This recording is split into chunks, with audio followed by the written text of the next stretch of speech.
Good morning. It's a pleasure to be here. My name is Janhvi Kanoria, and I lead Education Above All's innovation work. EAA is a global foundation based in Qatar working towards SDG 4 in the most marginalized of contexts. In May 2020, there were 1.6 billion children in lockdown and out of school. I want you for a second to just imagine their contexts with no distance learning superpowers. So no connectivity, no technology, no resources, and limited parental support. This was the reality of distance education for more than 50% of households in global and developing countries. We, as innovations team, needed to act fast to ensure learning continuity for all of these children. So we decided to design meaningful learning experiences which are rooted in their contexts so that learning could continue no matter what the contexts were. So we decided to go back to the basics, and we adopted project-based learning as a tried and tested way to have engaging and self-led learning. But we wanted to test out what that would look like in low-resource contexts. The innovations team created IFERB, which stands for the Internet Free Education Resource Bank. This is a suite of educational content, training and evaluation tools to reach the most disconnected learners. And in order to reach them, it was really important that our solution was a few things. Number one, completely technology free. So once downloaded from our website, it does not need any technology to be completed. Second, it could be done with very limited resources. Only very basic scrap materials were required. Third, it would be led by a majority of learners themselves, requiring minimal teacher and parental intervention and support. Fourth, it was interdisciplinary in nature, so it really mimicked real-world contexts where the learners actually lived. And five, while emphasizing holistic learning and 21st century skills, it also resulted in important curricular development. The suite of resources that we developed for inclusive learning includes 140 plus project-based learning resources, each of which is a 1 week long learning experience that integrates holistic learning with literacy, numeracy, science, and social studies concepts. Number two, 70 plus activities for those with special needs. This covers domains of proprioceptive, visual, auditory, motor, and gross motor learning, and really focuses on those on the mild and medium ends of the spectrum. Number three, we decided to work on the subject which is causing the most amount of anxiety and perhaps the most learning loss, math. We decided simple and easy, fun to play math games which learners could adopt as their language of play in their contexts. Number four, we put these together as student-facing workbooks in a learning package.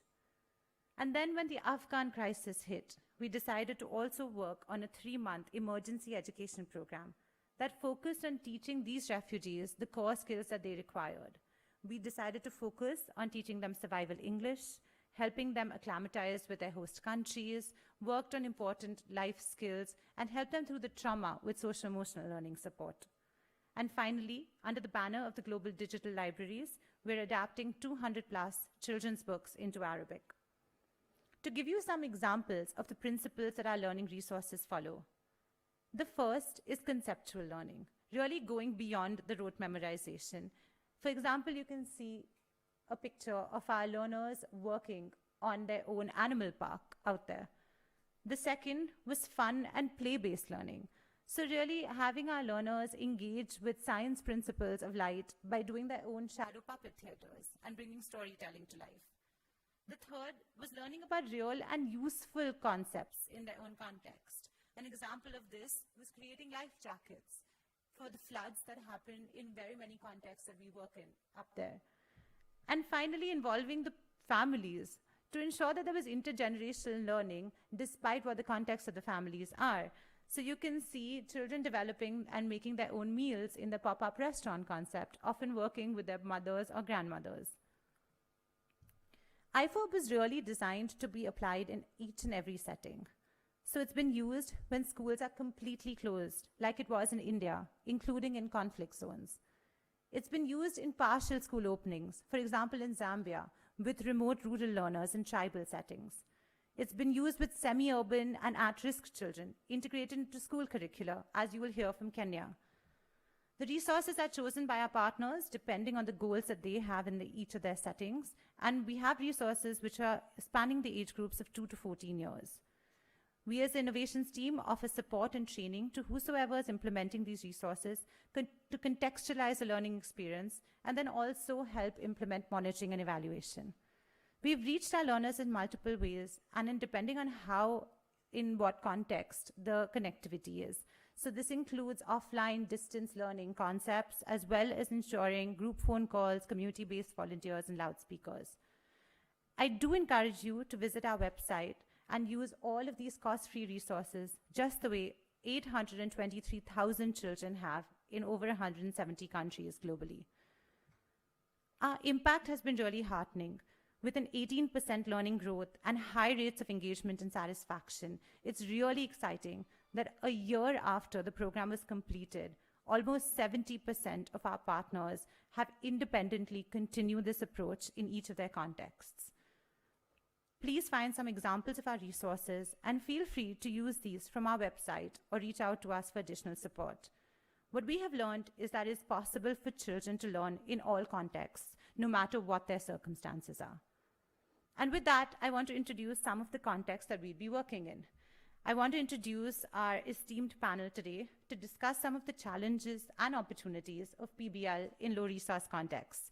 The panel includes some of our frontline heroes implementing IFERB in the most difficult contexts, and we're very privileged to have with us Larry and Murray as experts from High Tech High.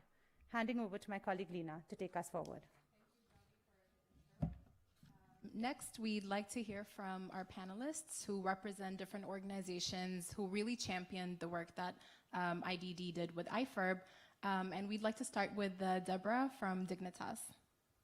Thank you so much, Leena. It's a real privilege to be here and excited to have this opportunity to share the work that we've been able to do in partnership with EAA. So we're based in Nairobi, Kenya. As Dignitas, our vision is a world where all schools are vibrant places for children to thrive and succeed. And what happened when COVID hit Kenya, we had our first case on a Friday, and by Sunday, schools were closed. So there was no notice, no opportunity for teachers, for learners to plan, and we were very quickly thrown into chaos with a real sense of urgency to address the needs of our learners, who are all in marginalized, low-resource settings. And so we, first of all, began to think about what it would mean to support children in those low-resource settings, thinking about children coming to school not just for learning, but for protection, for well-being, for nutrition, and many other needs being met there. And our starting point as Dignitas is always the education workforce. And as we think about education workforce, we particularly think about school leaders and teachers. And our key was to equip them with the mindsets and the competencies they need to ensure children stayed safe and learning. We had some national surveys done by other organizations in Kenya that showed only 22% of children could access online learning. Our curriculum delivery as a country actually stopped. There was no continuity of learning. It was one big pause in our schooling system, and our schools remained closed for 10 months. And as we spoke to our communities, there are several things that we learned. First, that about 70% of school leaders knew it was their responsibility to support children at home, but almost the same number, 68%, didn't know how. Only about half of children had any communication from their school, and most of that was communication about staying safe in COVID. Wear a mask, use sanitizer, keep your distance. There was very little about education. And a very small percentage of our schools were even able to maintain contact with 3/4 or more of their learners. So there was huge gaps in how schools were able and were actually supporting. But there was also gaps in parent and caregiver support. A huge number of parents stated barriers to learning, such as know-how, access to resource, and even time. And so we knew we had to address it, and we had to address it fast. We developed a professional development kit for our teachers and school leaders. We used a bespoke chatbot that delivered mini professional development modules that offered animations and videos that modeled new practices for teachers in their communities, delivered a toolkit with templates and resources that would help them implement these new practices, and offered them space for reflection and goal setting, where our coaches could support them one-on-one as they implemented strategies for support. In the initial stages, we focused our learner intervention on literacy and numeracy, and our aim was really to ensure that we stemmed any learning loss, and we in fact tracked over time that we were able to do that. But our students began to ask for more. They wanted to do more than just literacy and numeracy. They wanted to really bring learning to life at home.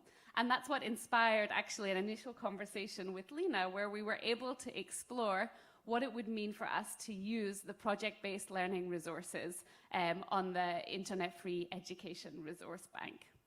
And so we are currently in the second phase of implementing these projects together.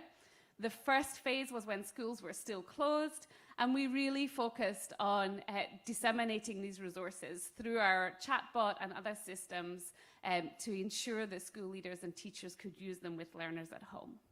And we learned very fast that the educators needed significant support. Project-based learning was a very new concept, something that they weren't familiar with. And we saw, as schools began to reopen, a real opportunity to integrate the resources with curriculum and to align those resources with curriculum delivery. And with that, for school leaders and their teams being able to support in the school and really rally their efforts around the implementation of the projects. We saw some really impressive gains through phase one. We saw gains in 21st century skills amongst our learners. We tracked gains in communication and collaboration, and we saw 65% of learners report an increase over just a 3-month period. So a relatively short time, but a relatively high gain. We saw learners really enjoying the projects and reporting having learned. Teachers reported in huge numbers that the projects were really useful and impactful and meaningful for them. And parents also engaged very well. And this laid a really strong foundation for how we could take that forward when schools reopened. Thank you so much, Deborah. Next, we'd like to hear from Hector, who's here representing the Zambia Open Community Schools, about their IFERB experience.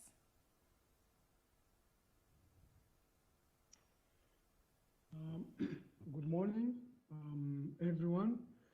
It's a great opportunity for us as the Zambia Open Community Schools in Zambia to share our experiences with project-based learning. When we came across the concept of project-based learning, we quickly thought of 2 rural districts in the country where they do not have access to internet, and they have a limited access to teaching and learning materials, but also coupled with those challenges faced by learners in those 2 rural districts was also the aspect of the COVID-19 induced school closure and children losing time for learning. And so we worked with a number of schools in these 2 districts and reached out to a total of 2,000 learners in those 2 districts. We located the project within the structure of the Ministry of Education in Zambia, working with the education officials so that they can integrate project learning in the school curriculum and take it forward, even as we learn these experiences together. What we noticed was that the projects encourage multidisciplinary learning, thereby leading to accelerated learning by the children. I'll give you an example with the Design Your Own Comic Book. Design Your Own Comic Book integrates several subject areas, including English as a language, and mathematics, history. These things came in because in designing their comic book, the children needed to identify heroes in their communities. And in identifying the heroes, they had to bond with the family members, with their parents, with their uncles. And as they did so, they were able to dig down the history of their families. So the aspect of history also came in.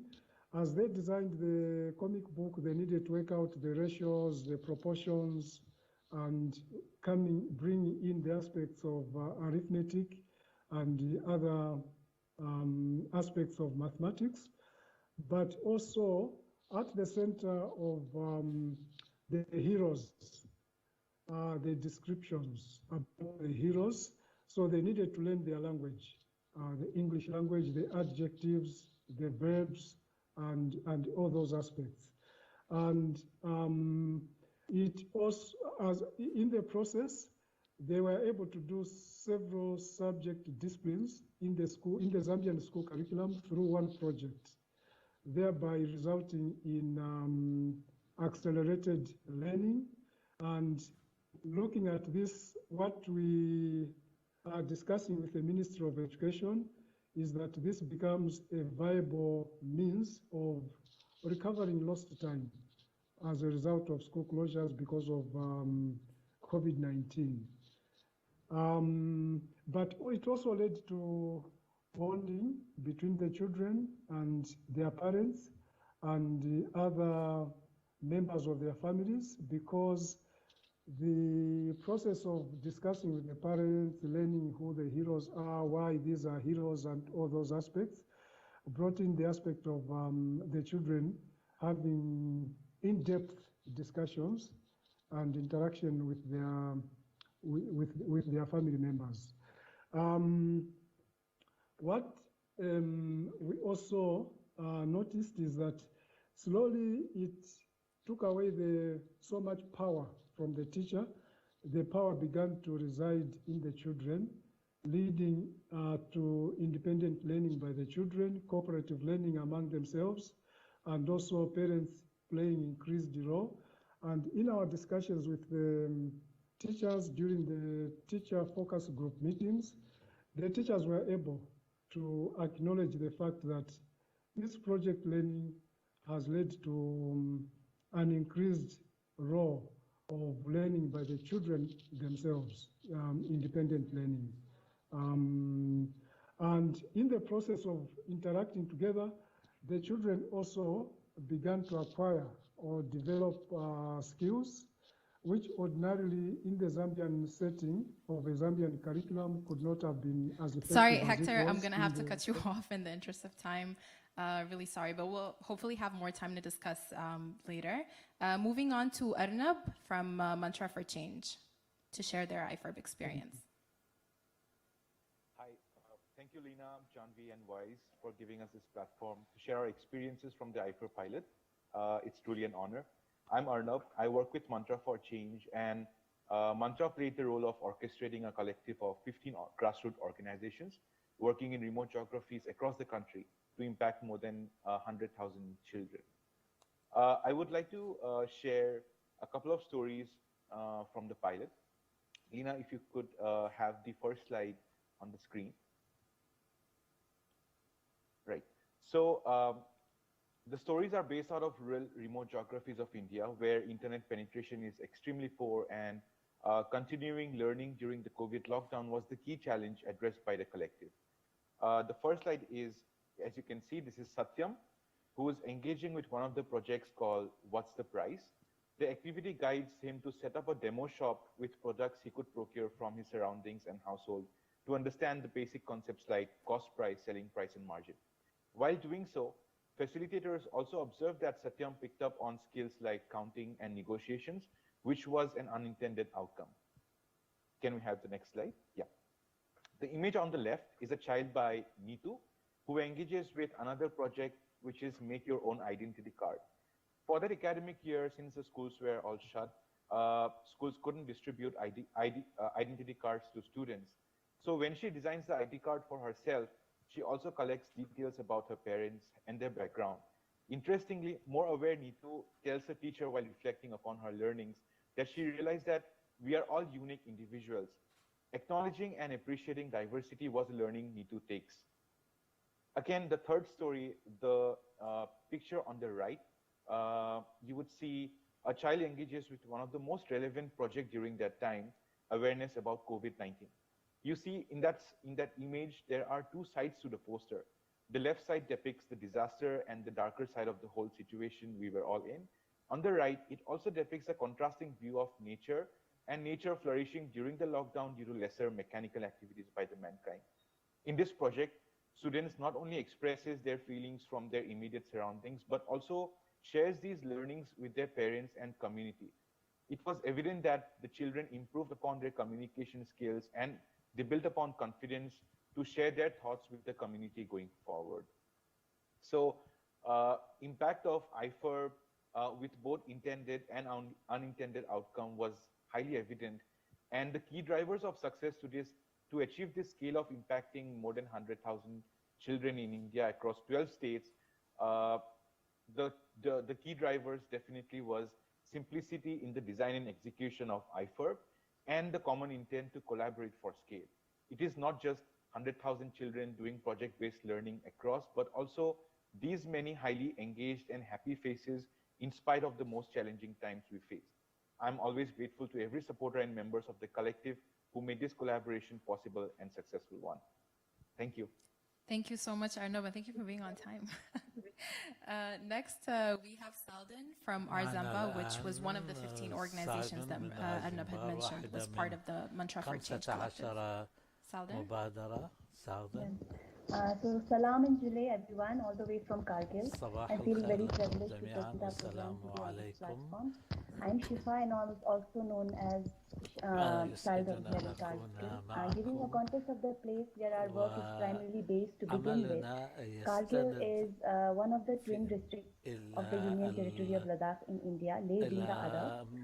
It is being inhabited by around 1.5 lakh people. And from all coming from 5 different ethnic tribes, owing to its historical importance on the Silk Road trade. Due to a geopolitical location on the Indo-Pak border, Kargil has witnessed many wars, and the most recent one was in the year 1999. Zamba means a bridge in Ladakhi, and what Zamba started as a short-term program of Khasta Yuntan for a few months. Owing to the closure of schools due to the pandemic, we are now entering into our third phase starting the 15th of this December.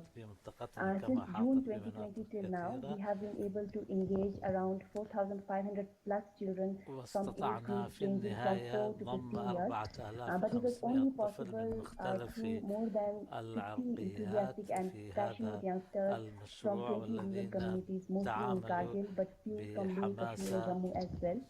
These facilitators, with support from Zamba team, engage children from their communities on more than 20 project-based learning resources that EA have developed, and many of them even ended up trying their hands on developing similar projects with the children. The most fun part for us was the contextualization of the project according to our diverse culture and topography, and the creative learning outcomes demonstrated by the children. At one such instance, children, while learning and exploring about the water resources and their potential in their own village, not just they made models of our local meals, which are called as rantak in our language, but also thought of applying their knowledge from one of their previous survey projects into creating a survey on which household in their village had the highest amount of barley flour that year, and then delving into the reasons of why.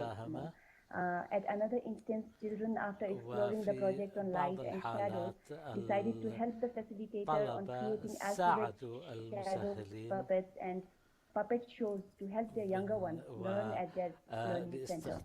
And the baseline and the endlines also showed huge improvement, but the shift we observed the output towards learning process, not just in the children but also the facilitators, was just incredible. We could see the facilitators and children transcending in their learning approach as each facilitator advanced with the number of completed projects.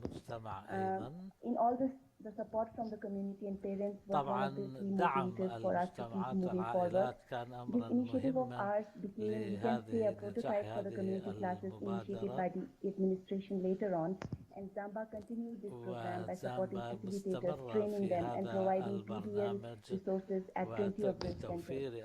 Our effort was also acknowledged and praised by the UT administration, which was a motivation for our team. We are now geared up for our third phase as winters are here again, and all the schools which have managed to open for hardly 2 months are closed again. المدارس التي فتحت أبوابها بالكاد بقيت مفتوحة لمدة شهرين، فلذلك الحاجة كانت مستمرة centers at around 6 villages, لهذه and we keep striving to bring المشروعات more support for at least 20 villages, village communities for this winter. وجهودنا مستمرة. Overall, it has been equally learning as it was challenging for all of us, either طبعا directly or indirectly, عملية in this learning استمرار approach that تعليم we الأطفال being في a part ظل of a ظروف collective, as Arnab الجائحة just mentioned, كانت surely proved تحديا to be a boost, كبيرا giving the needed support, لنا، a hope for sharing ولكننا and learning, and a وبالدعم sense of الذي not being alone حصلناه while trying to support our استطعنا أن communities in نمضي the قدما best في possible عملية ways with the best تعليم available resources الأطفال at our hand. بالوسائل المتاحة لنا. Thank you. Thank you. شكراً لكم. Thank you so much, Saldon. Thank you, شكرا Deborah, لك Arnab, سالدن، Hector. وشكرا I دبرا، think I can وشكرا speak for the هكتر. IDD team at EAA when I say that, you know, working أعتقد with you أنني all has been أستطيع a أن pleasure, and أتحدث you know, نيابة hearing your عن impact الجميع stories بأن and the feedback from the ground has العمل been معكم one of our كان biggest sources مصدر of motivation and إلهام inspiration وإعجاب، throughout 2020 and 2021. وطيلة العام But we know that, you know, والعام all of the organizations we 2021 work with very ونحن marginalized, vulnerable children.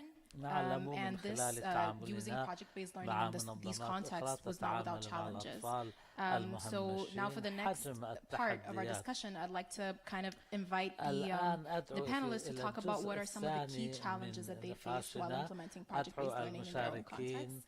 And I'll start with ليتحدثوا Deborah. لنا عن Thank you, Leena. التحديات So yeah, I التي guess any معها. great نبدأ work بدبرة. with its challenges. نعم، We see موضوع teachers as our التحديات. greatest asset نحن in any نعتبر kind of أن work that we do. المعلمين هم But the أكبر مورد pressures of the pandemic on the لنا، teachers, لكن and even now with schools الجائحة reopen, the pressure on على teachers is المعلمين immense. وعلى المدارس And I think كان one of the ضغطاً biggest كبيراً، challenges is just وأعتقد أن keeping أحد أكبر teachers التحديات motivated, هو الإبقاء trying على to المعلمين really drive وهم their sense of ownership متحفزين in the use of ولديهم project-based learning الدافعية resources in their وأن school, يشاركوا helping them to بشكل continuously فعال see في how to integrate that into the التعليم عبر curriculum in a way that المشروعات eases their العملية، burden and وهذا not من increases it. طبعا And that just بطريقة takes تخفف real من العبء عليهم ولا intentionality تزيده and a عليهم. real طبعا ongoing process of kind of mentoring and coaching and هذا support. يتطلب In phase الكثير one, we من did each week الاستعداد highlight والنية a star of the week from our والبذل، teachers, and they ونحن led في learning كل circles أسبوع for اخترنا others in the team. In نجماً phase two, من we've used النجوم، some as وفي peer المرحلة coaches الأولى to في try المرحلة and الثانية motivate others, and we have seen أيضاً some success with استخدمنا that. بعضهم But it's definitely an كمدربين ongoing لأقرانهم. challenge. I ولكن think as well, just بالتأكيد figuring out التحدي ways to keep يبقى ماثلاً parents ومستمراً. engaged even when children are back التحدي at الآخر school. هو كيف When schools نبقي reopened على in Kenya, there was in some ways a tendency for والأمهات parents to kind of والمنخرطون say, في okay, now هذه hands off, it's back to the المشروعات. teachers. But project-based learning was a في really فترة من great way of الفترات drawing them in. So now يشعر that that's الآباء happening in والأمهات school, إذا ما how عاد can we الأطفال continue to إلى engage the المدارس parents? لأن How can we دورهم see انتهى parents and teachers collaborate ويعيدون so that what the المسؤولية child إلى starts in المعلمين school, they can والمعلمات. continue at لكن home نحن with the caregivers. نود أن And again, it's يستمروا just إذا ما shifting بدأوا those بشيء في mindsets المدرسة أن and really يستمر making sure معهم that becomes في possible. So that's البيت. probably been two of the إذا biggest ربما challenges. هذان Thank you, التحديان Deborah. كان الأكبر. And maybe just to شكراً continue لك in the same دبرة. order, if we فقط can have لنستمر. Hector share the key challenges that the Zambia Open Community تحدث Schools إلينا faced. رجاء عن أهم التحديات التي واجهتموها. Thank you. شكرا I'll just go لكم. through one challenge فقط سأتحدث عن related to تحدي learning. واحد. One of the biggest successes we had was إحدى أكبر children قصص working with parents, identifying النجاحات التي heroes and حققناها so on, كانت leading من to خلال increased bonding. عمل at the same time, الأطفال there مع was a آبائهم challenge related to وأمهاتهم this process. وتزايد قوة Most of the heroes الروابط that were coming out from the بينهما. communities were وما male سمعناه dominated من آراء because they راجعة could من identify المجتمع hunters as the أنهم heroes. They could identify وجدوا kings وتعرفوا على as the أمور heroes and so وكيف forth. أن الأطفال من خلال المشروعات So for التي girls طلب to منهم identify أن يرسموا heroines شخصيات as خيالية female, لأبطال heroes in inverted لمجلات commas, رسوم who could be their role models, it became a bit of اكتشفوا a challenge for the أبطالا girls. وتعرفوا على With specific تاريخهم solutions وعلى that we الشخصيات المهمة في suggested to the مجتمعاتهم. teachers and all وطبعا those هذا involved in the أيضا process, تطلب but تضافر they could point out الجهود to the مع girls that in Zambia, for المعلمين. instance, we have a لكن female طبعا vice president بقى currently, تحدي and the last one also التمويل was a female وأيضا one. تحدي And we also الصعوبات have في ظروف البلاد very بشكل عام. courageous mothers who take care of the children and so forth. And في so when looking النهاية at heroes, we عندما shouldn't just نبحث look at عن أطفال لا the male dominated أبطال ones. لا I thought ينبغي this was one of the أن نبحث challenges في that I could جانب just واحد highlight بل among the so في many. عدة جوانب، وهذا كان تحديا أمامنا. Very unique challenge. I نعم think. تحدي فريد من Can we hear نوعه. from Arnab from Mantra for Change next about the challenges? نستمع إلى Sure, أرنب sure, Leena. الآن. Thanks, Deborah and Hector. شكرا دبرا I وهكتر. can see a very clear linkage with the أنا common أرى root causes that ترابطا both mentioned, واضحا and I مع come with ما a similar ذكرتموه challenge which وما was one of the key challenge in the نحن entire collective. من That تحديات in our intervention, we knew that 60 to 65% of our parents had education till class 10 or below. And one of the key challenges faced by the facilitators was parental resistance to let their child engage with project-based learning.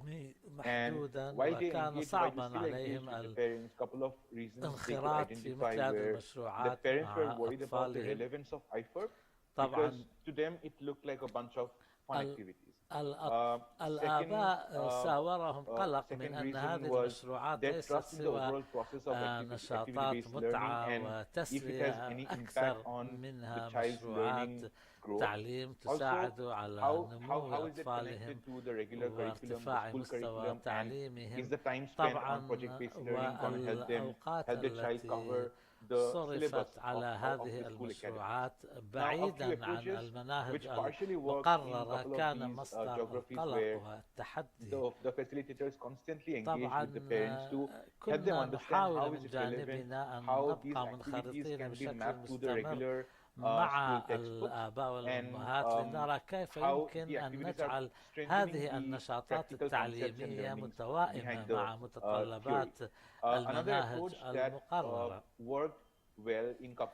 من الأمور التي ساعدتنا في بعض المناطق صممنا أوراق عمل لكي نستفيد منها في تنفيذ المشروعات ونشر المعلومات، وهذه ساعدت إلى حد ما، لكن بقينا نواجه المشكلات وحلها عمليا. طبعا هي كان دائما التحدي الماثل، كلما واجهنا مشكلة حاولنا حلها من أجل إدامة عملية تعليم الأطفال. And lastly, can we hear from Saldon with our Zambas challenges? سالدن، ما هو التحديات التي So just like واجهتموها؟ Arnab said, that our organization was also a part of the collective and we serve certain challenges that we عملنا also في face. But مؤسستنا apart from that, just as I mentioned earlier, that we كما are just a قلت population of سابقا 1.5 lakh people, أن but we have spread over huge area, السكان الذين أو الشريحة التي تعاملنا معها كانت متعددة العرقيات وتعيش في مناطق من الصعب الوصول الشبكة الإنترنت إليها ليستفيدوا من الموارد. لكن لكي نديم هذا المشروع كنا ندعو بعض الوجهاء والأشخاص الذين يمكن عليهم للتعامل والتواصل مع عملنا ومع مؤسستنا. وكما ذكر المتحدثون الآخرون، كنا عندما نواجه مشكلة when the COVID started. Now he has reached في البداية طبعا مع بداية الجائحة وانقطاع الأطفال كان هناك صعوبة في إعادة ضمهم إلى المشروعات بعيدا عن مدارسهم وبقي هذا تحدي كبيرا لأن حقيقة بقيت هناك فجوة في العملية التعليمية حاولنا سدها. ربما هي طريقة جيدة للمستقبل لكي نمضي قدما إلى الأمام، لكن على الإدارات والمدارس وإدارات الولايات أن تضافر جهودها وتتعاون وتتعامل مع هذا الموضوع من مستويات مختلفة.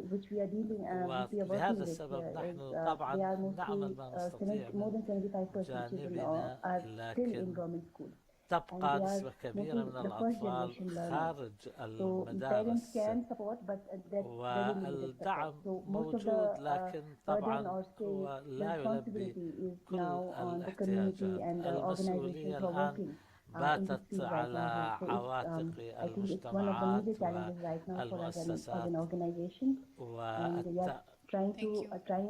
ونحن نحاول كما قلنا حل كل هذه the feedback, all of the challenges that the participants are sharing are not entirely new to us. We've been in conversations with them throughout 2020 and 2021, trying to support them through these challenges, and hearing your feedback has been really helpful for us in redesigning the IFERB approach and program, and this is obviously an ongoing continuing conversation, but we'd like for the remaining time that we have for this really to be an open space for the panelists who are here and virtually present with us to engage with Larry Rosenstock and Mari Jones, and also with each other to kind of learn from each other and start to think about how we can address some of these challenges.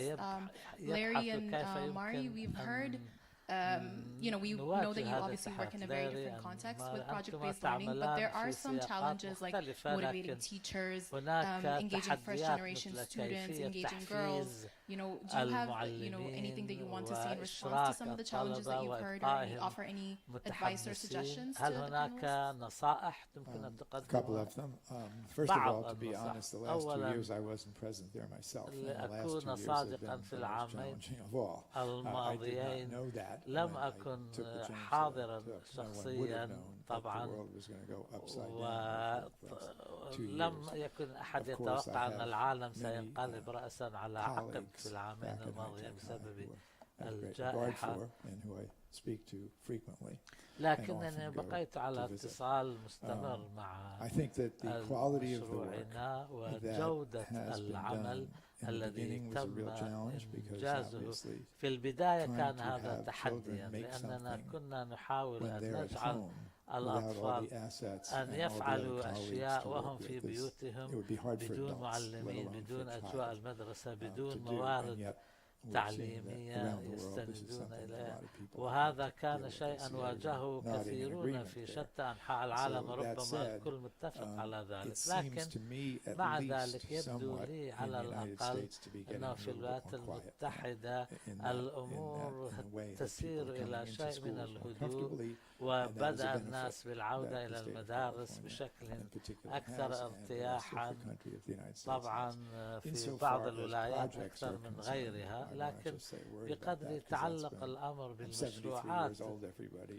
طبعا أنا هذه مهنتي منذ طفولتي وأنا في السبعينيات الآن، ومنذ أن دخلت كلية الحقوق وأصيب والداي بخيبة أمل لأنني تركت المحاماة وبدأت أدرس النجارة، فكان هذا سبب توتر لهم.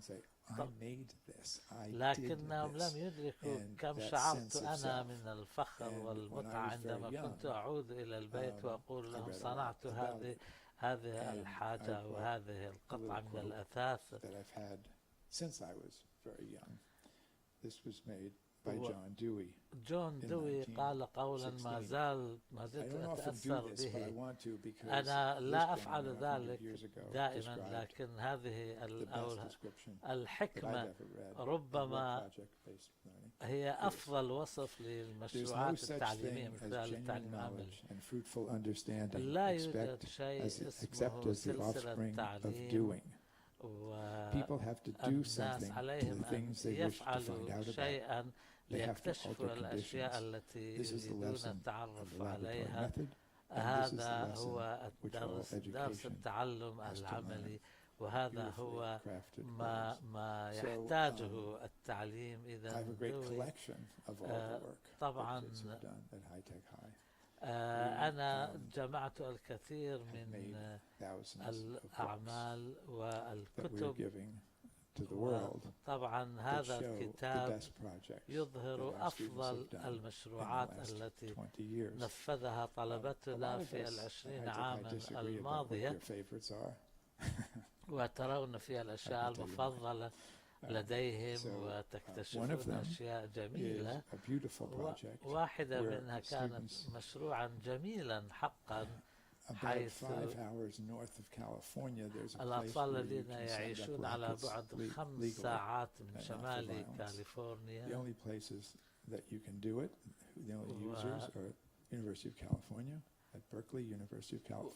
طبعا هناك أمور لا تستطيع أن تفعلها إلا في جامعة بيركلي في كاليفورنيا. I'm leaving. Thank you very much. You get the point. I'm in love with the work that kids do. Thank you. فاستطاعوا عمل أشياء وانجزوها بشكل رائع.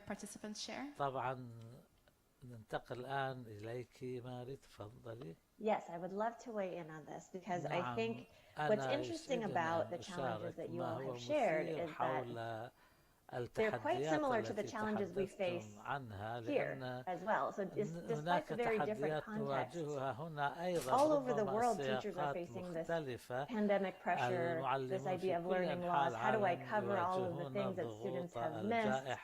How do I do project-based learning, but also make sure that I'm teaching all the things that I need to teach? Like, these are all the kinds of things we grapple with even without SEDEC, right? This is something that we're thinking about all the time. How do you balance all of those?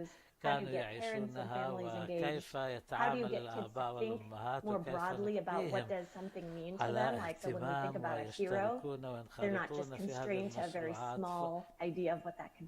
طبعا أن لا يكون الآباء والأمهات فقط عناصر ضغط، بل تكونون I wouldn't say we've found out all of the solutions for, obviously, but I think that there are some things that we have learned over time that could be helpful in terms of thinking about project-based learning in these contexts. I think some of you have already talked a little bit about really supporting teachers and integrating as much content as they can into the project so it becomes something that's in place of and not in addition to the work that they're thinking they already have to do.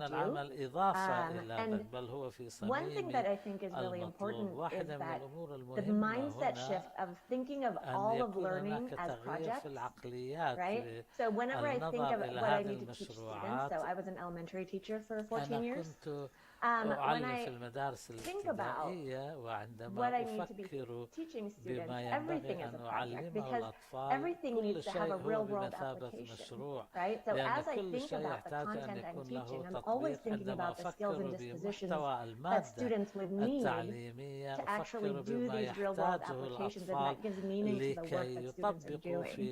So I think that there's something there with working with teachers. I think you all have some structures for collaboration that would be really helpful for that as well.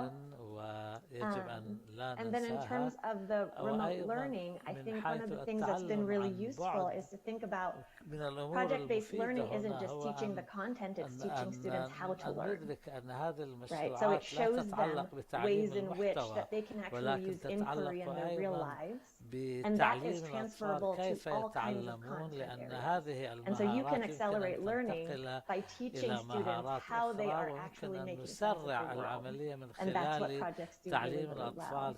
And so if you focus on the process, as much as you focus on the content, then you're going to give students those transferable skills that will help accelerate learning in other contexts. أيضا وليس فقط المحتوى That is amazing advice. Thank you, Mari. I'd like to call on our panelists to see if they have any questions specifically for either Larry or Mari or for each other to learn from each other as well. And this time I'll start with some of our virtual panelists. Maybe Hector, do you have any questions for هل the لديك group? أسئلة لمجموعتنا هنا؟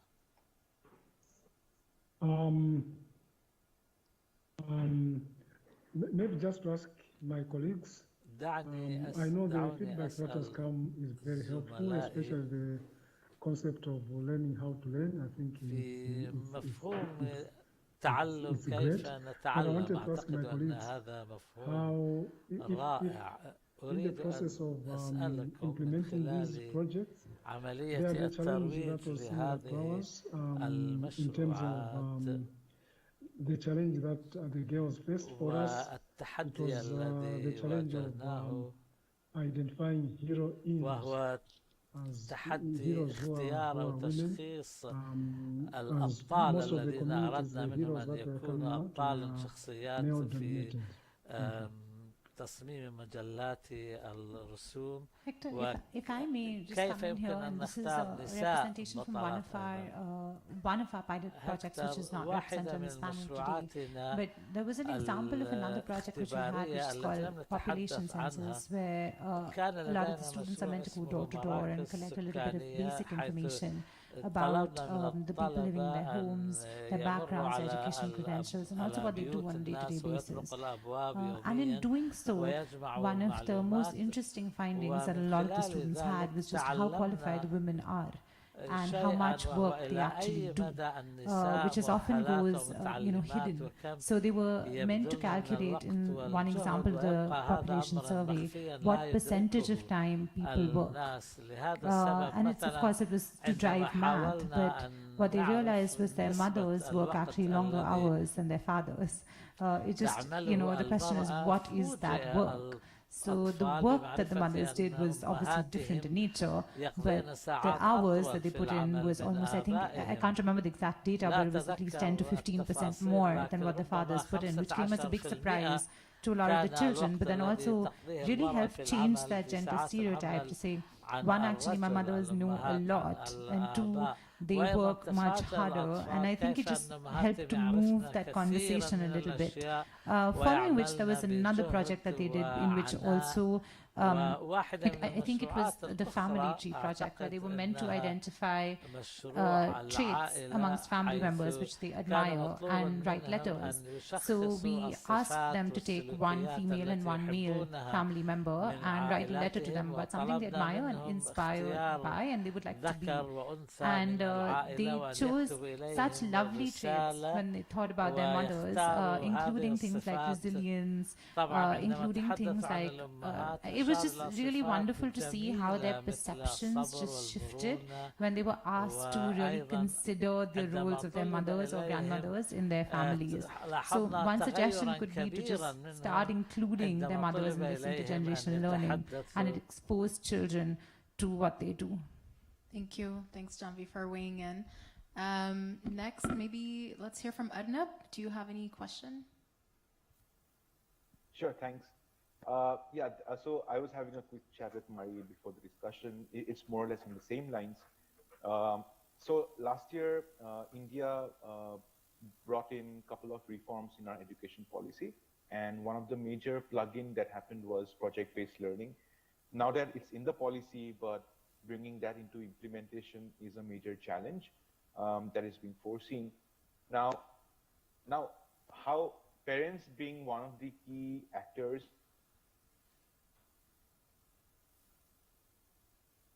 sure that a parent can see the impact and the relevance of project-based learning for his or her child and bring their involvement throughout the process of the child's learning, because it's going to be critical of for a child to not just learn during the school hours, but also post the school. So that's one challenge that we foresee, and we're not sure how to navigate through that, because once this implementation starts happening at a school public education system, since the scale is so massive, probably there needs to be a better solution fit into the design rather than doing solution in a patches and very diverse context. Yeah, does anyone want to take that challenge on? I have an idea about it, but did you want to? Yeah, you continue. I can later on. So one thing that I was thinking about in terms of the way that we do the work here, we have similar parent questions often about, is my kid learning anything because it's too fun? That's usually the question. And one of the things that we work with parents on is this mindset about what is school for and what kind of person do you want to come out of the schooling system, right? And so usually when we start at those values, then they start to see the value for the kinds of things that we're doing in projects. And the other really significant piece is around having students share their learning with their families. So parents being able to see the proof of the students' learning is usually enough to convince them that it is worth it. And so we do that in exhibitions at the end of a project where students actually get to showcase their work and demonstrate the communication skills of actually being able to talk about not just what they did, but like how they learned through this process. And then they do the same thing we have, instead of parent-teacher conferences, we have student-led conferences. So students are the ones reflecting on their growth. And so that's another way that we get parents to see that there's merit in having students own this learning and not just have it be rote. That is great advice. And this is a recurring challenge, obviously, that we've seen throughout the years. And one way we've tried to support is by, telling the organizations to try and make the learning explicit for parents in terms of how the content is aligned to their curricula and how it's actually supporting students in gaining those skills, and at the same time showcase and make the skills and the outcomes explicit. By sharing, presenting the work, having students present the work. And I think the student-led conferences is another great idea. Thank you so much, Mari. Saldon, we have about 3 minutes, I think, before we have to wrap up. Any challenges or questions you have for the group? Yeah, just really quickly. Because I heard, so in terms of incorporating this project-based learning into the curriculum, if into the schools, if one of the co-panelists, if they have some experience on, what was their approach of actually going to a central body like a government, say, for example, or an education department over here. So what could be the best approach to get them on board in terms of, Deborah, do you want to take that on? Project? Sure, and that's largely what we've tried to do in the second phase of the pilot. And perhaps I can wrap my response in with my own question, because I think what we've been able to successfully do is align the content and the projects with the curriculum. But the much harder part, and this builds a little on what Arnab and Mari were sharing, is the mindset shift. So shifting the mindset of parents, of teachers, but also at large the school kind of institutional system to see the instructional value and to not just acknowledge it kind of verbally, but in how they then plan for curriculum delivery in an ongoing way. So aligning the content is absolutely the first step, and what we did was map out what was in the syllabus for a term, and then being able to map that against particular projects for particular age groups. And that was really a co-creative process where we sat with the teachers themselves and did that work. And they have been able to deliver the projects in line with the curriculum and in a manner that's timely with what they should be delivering. But as I say, that last bit of the mindset shift, that I don't need to do the project and then do my traditional maths lesson, but that the project actually achieves the same goals and therefore can replace that. That bit we're still kind of battling with, and maybe it needs more time for sure, but I wonder if there are other things we can be doing as well. Thank you, Deborah. Does anyone want to answer that? Try to answer that. I think maybe something I can say is maybe there is a role for further contextualization and adaptation to play. We have tried to obviously make that a central part of the training that we offer the organizations and how to really take the projects and make them your own and help teachers also have ownership. But one thing that a new organization that we have just started working with in 2021, Save the Children in Sudan, is doing is that they're actually not doing the adaptation and contextualization prior to training the teachers. They're involving teachers in that. So the teachers are they're kind of giving them a say as well in the selection of the projects. So, from the selection and then to the adaptation, how do we break down the project activity by activity, day by day, and try to really think, okay, on this day I'm going to be doing this. How can I, tailor and adapt that activity to that day that I'm teaching? So teachers really involving them from the beginning, I think, is one way. But I think we will have to wrap up now. There is no... I think this is definitely not enough time to go through all of the challenges and to really answer all of the questions. And we don't really have answers to all of the questions. I think this, today's event was kind of for us a starting point to help the organizations to really start and begin that conversation with each other and with also learning from High Tech High. But it doesn't have to end here. We would love for you to continue this conversation and continue supporting each other, and maybe to share a challenge that we as IDD, as the Innovation Department at EAA are facing. We also are struggling and grappling with how do you sustain this innovation? How do you, now we have IFERB, we have organizations piloting it. Is that it? Do you pilot and then we're done? Or how do we actually take this forward and increase the impact and the benefit for all of our beneficiaries and organizations? And we'd like to invite all of our panelists and attendees. And I know we have people in the audience from the organizations we're working with in 2021 as well, the new organizations. We'd like to invite you to also help us think through that challenge. And yeah, it's been great having you guys. I'll hand it over to Janhvi to wrap up. Thank you, Leena, and thank you to all our participants, not just for sharing these stories in this very invigorating conversation, but really, as Leena said, for inspiring us every single day with the work you guys do. I think when we started developing all these resources and projects, we had no idea how you would translate it on the ground.